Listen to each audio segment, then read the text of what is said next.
Hello, and welcome to the M3 Bearcast. My name is Malcolm Travers. Male Media Mind is a grassroots organization dedicated to uplifting and unifying our community through dialogue, insight, creativity, and knowledge. And on the M3 Bearcast, I break down topics that I cover on my live streams that are held at youtube.com/malemediamind2. And those conversations are usually around mental health, spirituality, relationships, communication. And in this episode, I'm talking about bare minimums in relationships. I talk about some of the miscommunication bare minimums, specifically dealing with text messaging and talking about the different generations of people who grew up with cell phones in their pockets and social media feeds, the expectation that when someone messages you, you will get an instant reply. But I believe that the idea of bare minimums extends to a great deal of other things. And in some ways, bare minimums are this very insidious expectation that we have of other people that some people feel as if you cannot express them explicitly without breaking some sort of rule of basic humanity. For the instance, having to tell someone the type of gift that you want to receive for your birthday. That might fall under a bare minimum or a certain expectation that you know the types of things that I want to receive for my birthday. Or maybe sometimes an unspoken expectation of the price of the gift that you would send or receive. Some cultures might have thought it too much to buy super expensive gifts for relatives or coworkers, while in others, the higher the price, the more you care about that person. And so if you can't meet a certain bare minimum threshold of the expense of that gift, it may come off as though you don't really care about them.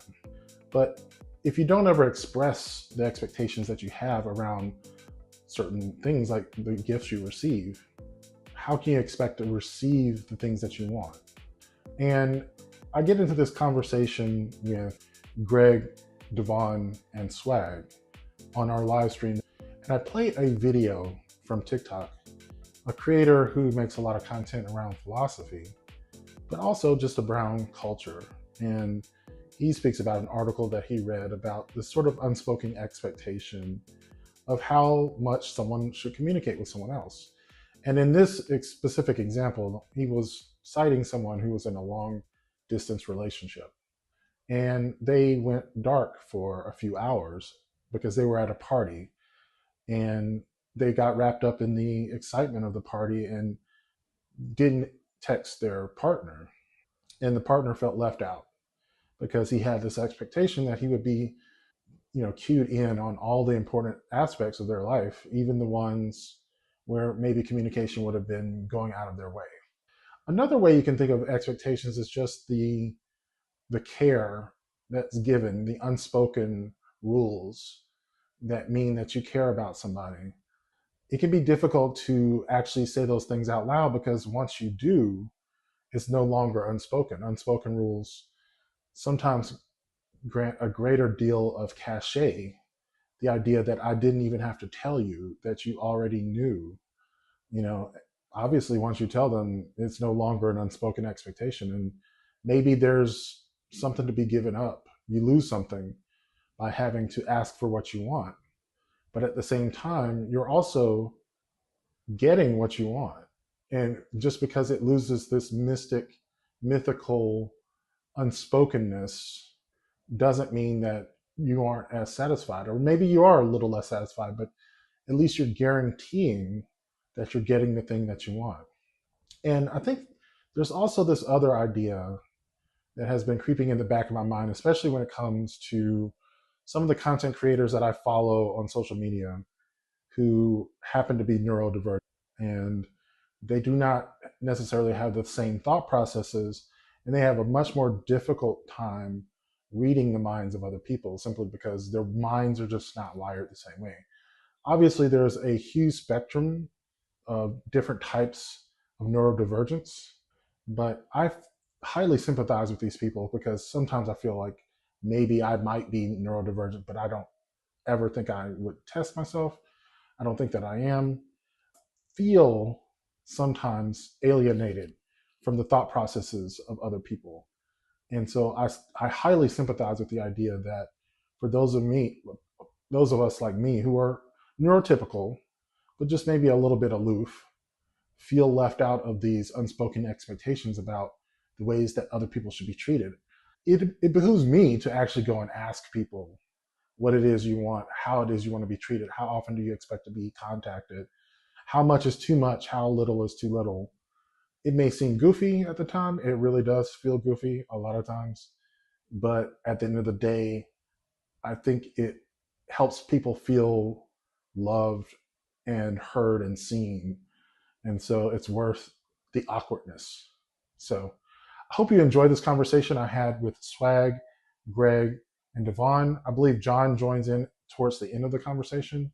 You can catch us all on youtube.com/mailmediamind2 every Wednesday at 7 p.m. Eastern. All right, here's our conversation.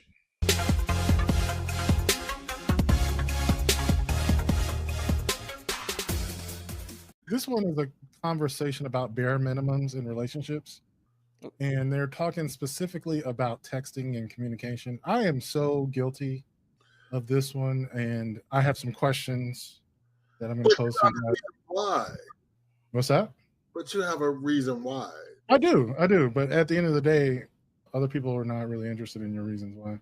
For the most part. Okay. We'll talk about that. Yeah, because sometimes when we're talking about bare minimums, if someone can't meet your bare minimums, it doesn't really matter why they can't. No, but in your case, there's a good reason why.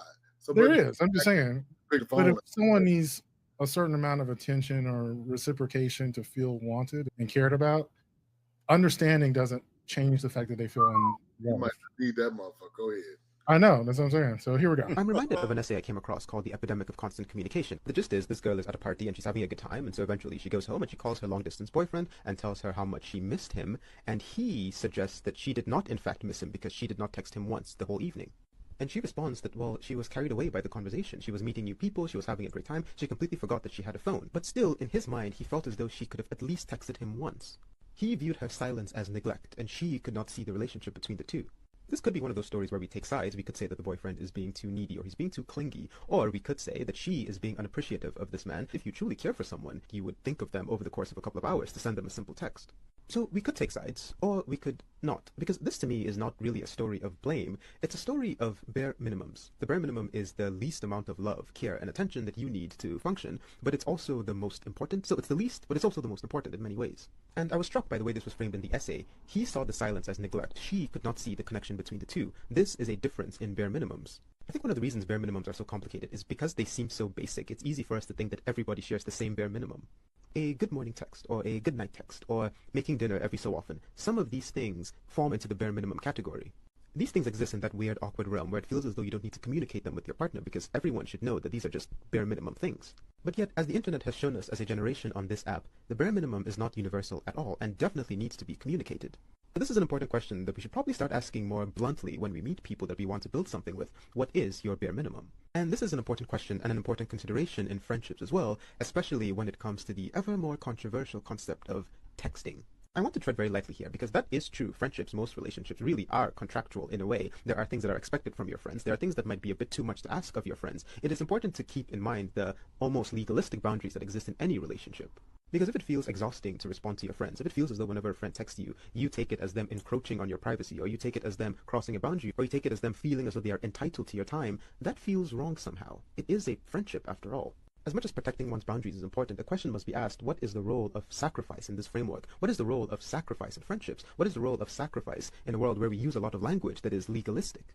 Because let's say that you are the kind of person who gets very anxious in responding to texts, and let's say that your best friend is the kind of person that gets really anxious when they are left unread.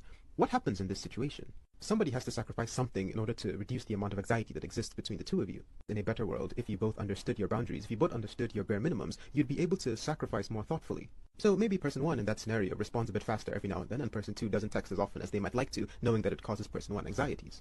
The part of morality involves something like sacrifice. But yet still, there is so much anxiety, so much stress floating around out there. But I think our salvation is out there as well, and we can probably reach it together.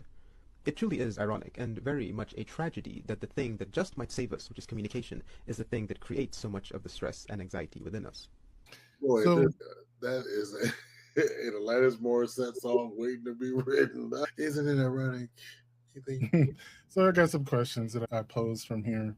Basically, things that we consider bare minimums. And I think he makes a really good point about the fact that bare minimums are something that we expect other people to know. But at the same time, it's, I don't know, things are changing, especially with technology. I think there are certain bare minimums of like values that you should expect someone to care about other people in certain ways. But like we do approach communication differently. We approach the way that we take care of each other differently. And I think it's reasonable to have a conversation about what boundaries you have, like where does it feel like you're being neglected? But you also You can't really change that. Please, but you are correct. But please know that if you are out, you have the right to personhood. You know what I mean? You have the right to autonomy. If now, I speak to everybody on this panel almost once daily. But if I don't think you're ignoring me, I don't think you are, except T'Challa. Says I will not be ignored. That's the only person that, and so you have to give your animals a little more attention, seriously speaking. But I think that is a problem with, speaking of animals, but it's the thing about it. I think the technology, as I surround myself with cameras and laptops and doodads and hickey booms, I think it has created that stress. Yeah. I need to respond right now. I got to do this right now.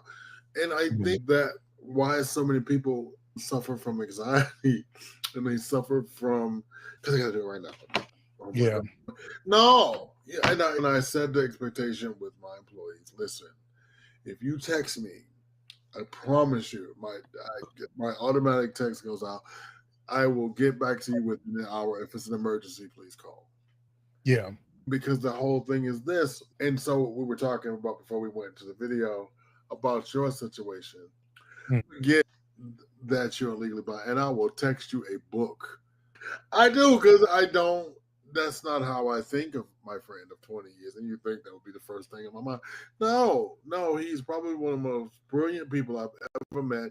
And if I have something to say, I'm busy, I'm going to text him. And I'm like, he can't see none of that. So then I have to just call. So I think what I'm trying to say is just set it, and Swag, in for me, set the expectation. If I normally get a text, hey, Bouchane, or something, that's what you should expect. You know what I mean? There should be a red flag if you did. You know what I mean? If I don't hear from you in a couple Yeah. I think I have a question. What's So up? you out at the Bear Bar, Furry, whatever, wherever y'all go, and whatever y'all do. Plushy, sucky, bucky, whatever y'all do. I don't know. What are you saying? I don't know why y'all sitting on here like he go to Mansion on Mondays. Think he's in them streets, Malcolm. But anyway, back to Oh my God. So my question. Wait a minute. The views expressed on this program are not necessarily those of M3 and its affiliates. Okay, Greg, go ahead. They are mine. And I love them. They are mine. I own them. When you meet somebody, when you meet somebody, hey, Mr. Taylor, when you meet somebody like, hey, in what is your preferred mode? You know what I mean? Hey, I'm a texter. I'm not a texter. I'm a phone caller. Bad signals. You can most catch me. A dude told me one night when I first moved to Atlanta, yeah, just send me a message on Instagram. Well, nigga, what you give me your phone number for? Yeah. I'm not going to pay attention. So you set the expectation, right there. You set the expectation, and you say, okay, and then, so what becomes the problem if they go outside of the expectation, or if you don't set the expectation? I try not. Me personally, I don't care how you communicate, whether it's through text or phone call or video chat. Now my boundaries are: don't video chat me out the blue, because I will look at you like you're crazy. African brothers. Do you hear what he said? African brothers. Do you hear? I do not video chat me out the blue, especially if you're a stranger. That's how you get blocked. But do not video chat me out the blue, because I may be doing something, and I tell people that I'm doing something. Can we video chat? No, I am doing something. but I prefer video chatting. Sir, I can't help you right now. I'm doing something, but we can. Because they want to pull their meat out. That's all. Yeah. But anyway, Greg. But no, I don't care. But my thing is, choose one. Don't. I can't stand when people have your number or they have your social media, but when they jump on a different app, I'm like, why do y'all hit people up on different apps? I will never understand. You on this, but why you going? I hate Like they'll send you a hey on Facebook, but then text you later on your phone. Hey, how was your day? You asked me this earlier on Facebook. It's the same. and I as answered what- you. Then my answer's not going to change because the platform has changed. It's not just a bare minimum thing. It's the actual dialogue and the effort people take to communicate. If you ask me how was work at 5:30, don't ask me at 6:30 how was your day. It's the same fucking answer. It's the same answer. It's gonna be the same question. Listen, y'all. Listen, curmudgeons. Something could have changed in your day. Yeah, I understand that. And Yeah, I feel you though. right, but like really think about it. But also, my thing is too, if you got something to say, 'cause I think people will ask what you doing 5 times on the road just to get conversation going, or they'll do the same thing over and over again. I'm like, if you got something to say that's on your mind, say it. Malcolm, that does bring up a very good. I need motherfuckers to take a casual conversation course. I'm gonna make one up and I'm gonna teach it. Yeah. You have got to become better with conversational starter people, and it's a generational thing. You can tell how old somebody is with the sup, or if you think you DM. Yeah. Hey, for several degrees, you're not going to do that to me. This is true. Yeah. I try my best to ask leading questions to people, but then it does feel like I'm being intrusive to them, like being really personal. You do have that DA spirit. You do have that district attorney spirit. Yeah. One of the things I do actually like have that I need to know spirit. Go ahead. Yeah. I ask about people's interests, like what, because the truth is a lot of times people just will not want to answer a deep question right out of the way. But I'm just like, you can't say I didn't ask. So what is important to you? Nothing's important to me. I don't find anything. Nothing.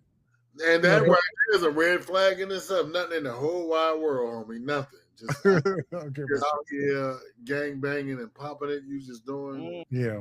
That is a problem. So, but I was going to ask, I guess, anyone on the panel, have you ever had that misalignment of bare minimums, whether it be communication or otherwise, like where somebody had an unspoken expectation of your behavior that you were not meeting?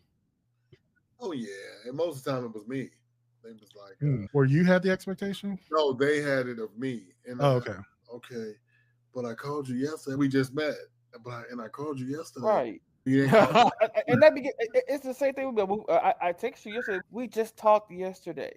Right. I just met you the day before that. Right. That was yesterday. Today is today. You'll get, hey stranger. I'd be like, Negro, we talked 2 days ago. What you mean, stranger? When you said that one, now the one that I hate is you're having a conversation with somebody, and then all of a sudden they just go silent on you. And then 6 months later, hey stranger, what's up? Hadn't heard from you in a while. Yeah, because the last time I texted you, you ain't said shit back. You text back. I text you, you text back. If I text you and you don't respond, and I text you again and you don't respond, I figure you're done. And I'm not gonna say anything more. Exactly. Don't then come back to me 6 months later talking about I never did hear from you. Bitch, I texted you last. Look, I had to screenshot our conversation to prove my point. Yes, I have the receipts, Negro. Here, right here on the screen. I said and then you know what they say? Oh, I forgot to hit send. Bitch, bye. That does happen sometimes. Bitch, I ain't heard you on 22. You since 2023, and I have been on unread since 2015, and then you want to come back up talking about, hey, stranger. Oh God, yeah. 4 kids at the age of 5. If you not carry your ass, Nigga, I've been married, divorced, and 4 kids and a new one. And then they'll ask, what's new with you? What's been going on? I'm like, let me give you some 52-year-old wisdom. Let me tell you what happened. You didn't win the lottery prize, okay? They made a choice of somebody else, okay? And I know what you're talking about. Right, it didn't work out. So now you boo-boo the right. Gang bang for the last 12 months, right? Gang bang. Railed. absolutely railed. Just railed. Gang and prostituted, sold into black slavery. I don't know what the fuck. Oh my So god. that's one of the black slavery. But They're one side here alone, and their hole is healed from all the railing. Mr. Taylor, then they be like, I would like to date now. after they went out there, right. After they went out there and sold their royal oats or done got their walls disintegrated, now they want to come back and date. Then they then went to Home Depot and bought new walls. At Home Depot? Yeah, they had to get them rebuilt. You know what I mean? Because she was nice. He paid for the food. He was respectful. So I'm gonna go on. I'm gonna put on my church hat. They come to you like the church lady. God bless you. How you doing? How you been? Fool, if you don't get the fuck out, get on. Who this? Get out my face. Or you be like, who this? Who this? Well, one time I answered the phone and I was like, hello? Hey, Greg, hold on for a minute. Hey, babe, can you bring me some mustard? Right now for me, right? Oh, you busy? Yeah, baby. I tell you, I'm busy. Who this? I paid for your food and you didn't return my call. Oh, I hope. No, you go ahead now. Oh god. Even though you set the expectation, life happens. You know what I mean? Yeah. But to answer your question, to clarify, one should set the expectation. One should set the expectation. And to be clear, so in your case, Malcolm, please listen. I am sight challenged, so I may not honestly see your goddamn text message.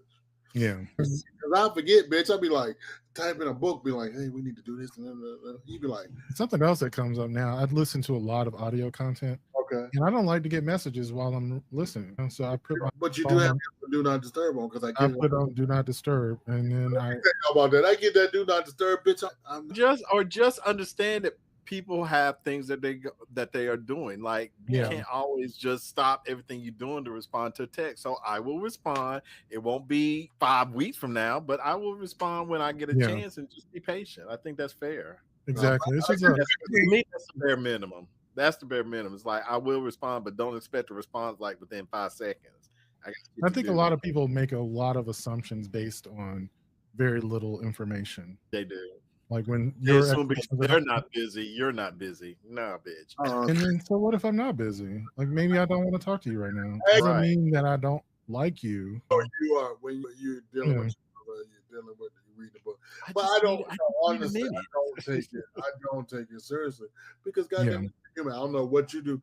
Especially if we just met. I particularly don't know what your job entails. Right. You might be an ass wrangler. Be the nigga that you might be a fluffer for porn films. Your mouth might be. You might be in the back room getting the strippers ready, getting them. Might be in the back getting. Oh god. But my thing too is like when a person says they'll come hang out with you or they'll come see you and then they don't show up, no call, no show.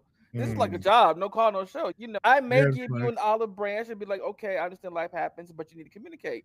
But no, if you don't call back that day or that within some hours and say, hey, my car broke down, even shit like my bestie called and needed to see me, humans. Or I was tired, I went to sleep and I woke up, I went back to sleep. That is feasible. That is humanly possible and people, because nigga, I have done it. If you've worked a job where you work 10 hours a day, 6 days a week, and you're trying to date on the sly, and you just sit down, and when you sit down, you go out. Truth be told, you don't have much control over that. Right. Just that one moment, and then you wake up 5 hours later, like, oh shit. Yeah. But your duty is to call home. That's true. And so I was living in New York. And my New York experience was for years. I lived in New York. I worked in New York and DC. I worked in both places. And I got home Wednesday nights from DC. And I'm trying to go to the club and get me a date, right?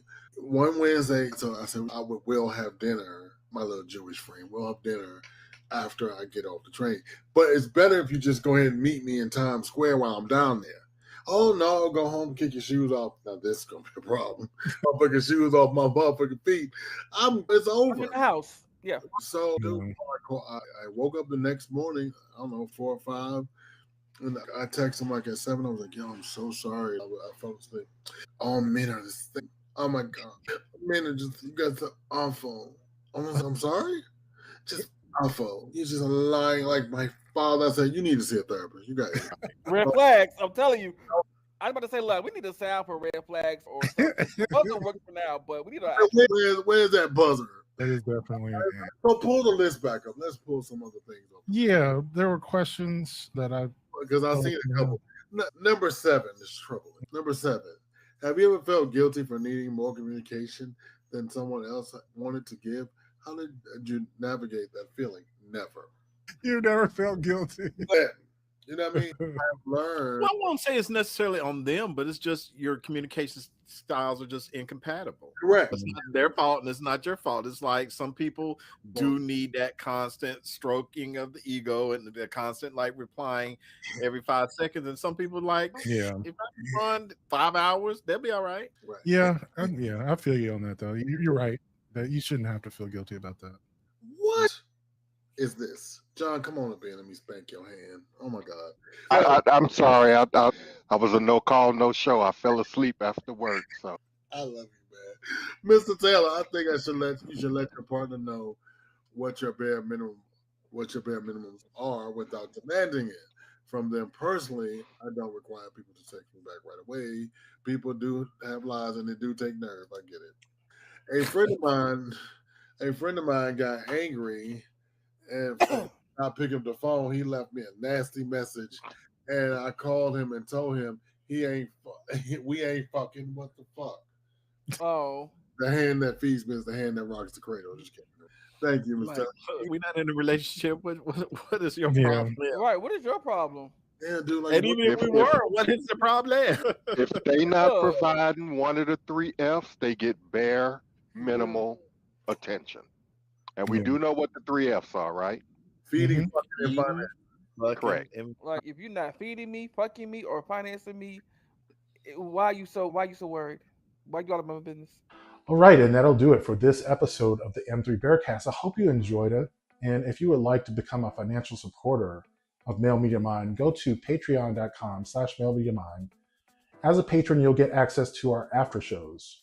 We often kick it a little bit for maybe like half an hour after the recording and just talk with each other and our patrons, giving them an insight into our thought processes and our plans for future content. We also have a Telegram group that we talk to our patrons in, as well as several adult Telegram groups, a Discord server, a book club, and we're always looking for more ways to say thanks to our patrons.